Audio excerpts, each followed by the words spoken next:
kuvataanpa sitten vähän tätä polkua tai tietä, jonka hakkuukone on jättänyt tänne metsään, jota harvensin jo aikaisemmin. Millaisten jälkeen on tullut.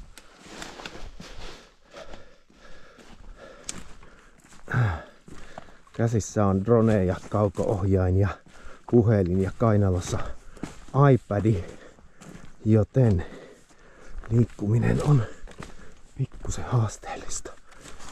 Mites täältä on oikein kuljettu? Vähän toisella tavalla kuin olin ajatellut. Tai suunnittelija oli ajatellut. Opsista. Koivun päältä ajettu.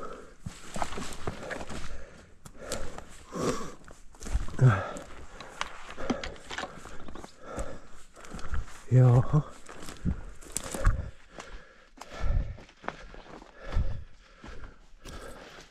Sitten sieltä on hakattu jollain tavalla mitä en itse ehtinyt raivaamaan. Mennään sitä tutkimaan tarkemmin.